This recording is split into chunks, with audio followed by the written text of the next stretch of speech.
ভারতে পালিয়ে যাওয়া সাবেক প্রধানমন্ত্রী শেখ হাসিনার বিচারের দাবিতে রাজধানীর শাহবাগ মোড়ে অবস্থান নিয়ে সড়ক অবরোধ করেছেন জুলাই অভ্যুত্থানে শহীদ পরিবারের সদস্যরা। বৃহস্পতিবার বেলা 11:15টার দিকে তারা শাহবাগ মোড়ে অবস্থান নেন। অবরোধের কারণে শাহবাগ ও তার আশপাশে যান চলাচল বন্ধ হয়ে যায়। ধুলো, ময়লা ও ক্ষতিকর ধূলিকণা থেকে নিমিষেই মুক্তি দেয় চৌধুরী এয়ার পিউরিফায়ার।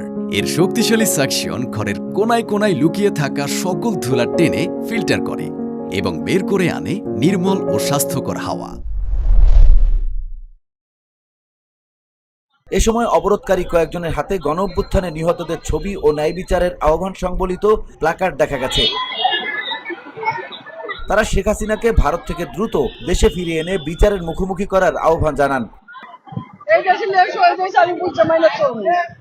যারা ভাইরাল হয়েছে তাগুলো এই নাচানাচি আর আমগো কোনো খবরই নাই এবং শত শত মায়ের সন্তান গেছে। আমার ভাই 18 জেলা বাসার থেকে বের হয়েছে। আমার ভাইয়ের শেষ দেখাটুকু দেখতে পাইনি আমরা পরিবারের কেউ। আমার ভাইয়ের কবর কোনটা সেটা আজও জানি না আমরা।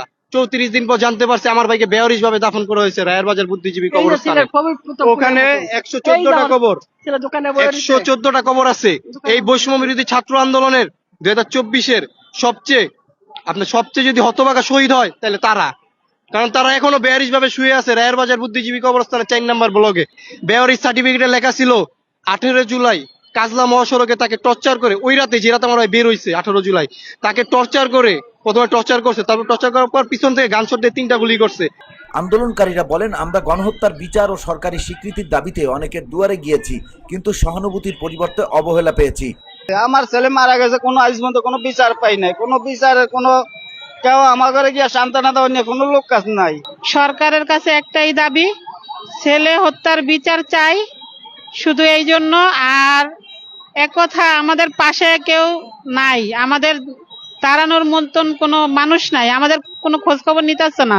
শহীদ পরিবারদের যে অবস্থা, আসলে কেউ আমাদের দুঃখ বুঝতে চায় না, কষ্টটা বুঝতে চায় না। আমার একটা মাত্র সন্তান আমি হারিয়েছি, আমি কষ্ট বুঝি।